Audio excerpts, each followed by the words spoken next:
C'était un homme intègre, un révolutionnaire, doté d'un sens aigu de la politique, un homme qui voulait vraiment la révolution. 50 ans après la mort de ce rebelle légendaire, on en sait encore si peu sur l'homme qui se cachait derrière le personnage public. Ernesto était mon frère. Et le Che, mon camarade. Mais pour moi, c'était une seule et même personne. Le Che était un bel homme. Je ne devrais peut-être pas le dire, mais nous étions toutes amoureuses de lui. Je ne l'ai jamais vu danser, mais il paraît qu'il avait 2 jambes gauches. Je ne l'ai pas connu.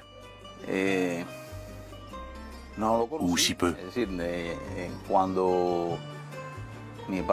Quand mon père a quitté Cuba pour le Congo, j'avais 3 ans. Le Che est immortel, pour moi et pour nous tous. Parce que son nom et son exemple rayonnent et illuminent tout le monde. Ernesto Guevara est mort il y a 50 ans et pourtant, à La Havane, il est omniprésent. Quel genre d'homme était le Che? Un combattant pur et dur, sans état d'âme, ou un homme au cœur tendre? C'est dans cette maison de la 47e rue qu'il a vécu avec sa famille dans le quartier de Nuevo Vedado.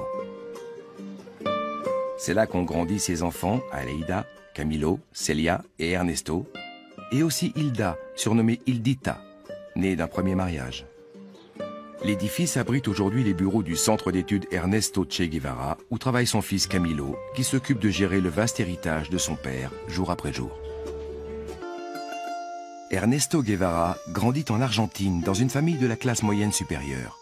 Sa mère Celia aime l'art et la littérature. Son père est un noceur invétéré. Le petit Ernesto voit le jour à Rosario en 1928.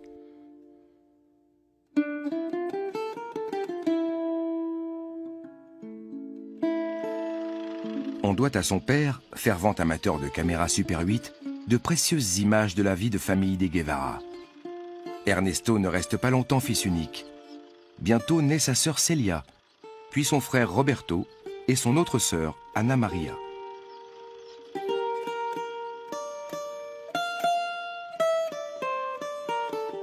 Leur mère les élève dans un esprit d'ouverture et de liberté. Ces enfants ont le champ libre pour faire autant d'expériences qu'ils le souhaitent. Chez les Guevara, les livres tiennent une place importante. Très tôt, Ernesto et ses frères et sœurs dévorent tout ce qu'ils trouvent dans la bibliothèque familiale, de Jules Verne à Jack London. La mère d'Ernesto l'appelle affectueusement Tété, et Tété a un sacré caractère.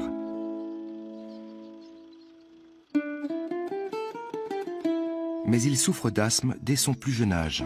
Il n'a pas 2 ans lorsqu'il fait ses premières crises.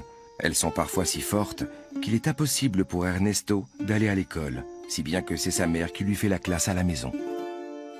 Ernesto veut devenir ingénieur, mais lorsqu'il est confronté à la maladie et à la mort de sa grand-mère Anna Isabel, il change d'avis et se lance dans des études de médecine à l'université de Buenos Aires.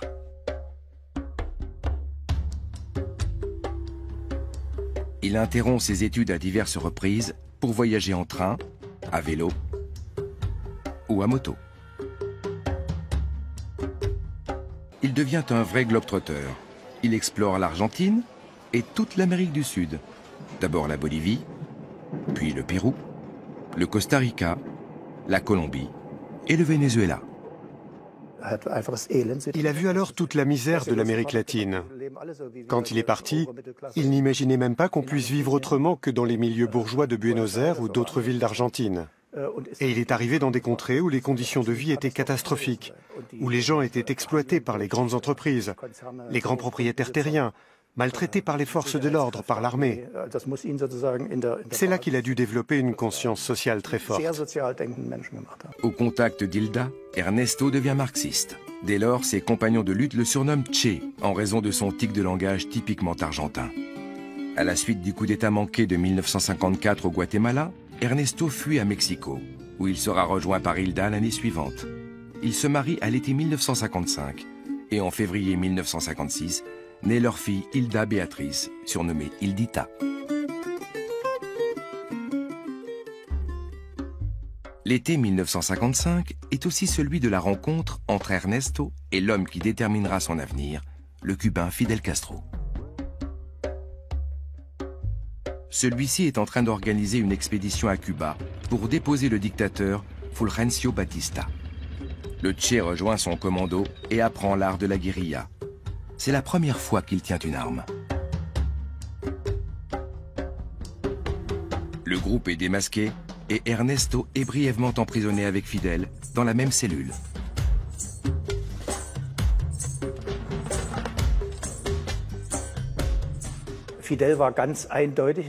Fidel était clairement un leader. Che était un peu plus intellectuel et réservé, même s'il parlait volontiers de ses expériences. Mais il ne faisait pas partie de ces hommes qui ont grandi dans une culture où on privilégie la rhétorique et où, dans un débat, il faut parler plus fort que les autres et imposer ses idées. Ce n'était pas un grand coq de combat, dirais-je. Ernesto est marié et père d'une petite fille. Il va abandonner, entre guillemets, Hilda, sachant qu'il pense retrouver Hilda plus tard. Mais son destin n'est pas d'être père de famille. C'est pas comme ça qu'il voit les choses. À l'époque, ce sont les hommes qui commandent dans la famille. Les hommes font ce qu'ils veulent, tandis que les femmes sont préposées aux tâches domestiques. Même les plus progressistes et les révolutionnaires se conforment encore au modèle féminin des années 50. La femme doit donc s'occuper de la maison et des enfants, et l'homme peut vaquer à ses occupations et aller où bon lui semble, pourvu qu'il rapporte de l'argent. En ce qui concerne Castro et le Che, ni l'un ni l'autre ne se préoccupaient de cette question-là. C'est un déchirement, mais le choix est toujours fait en direction de l'action.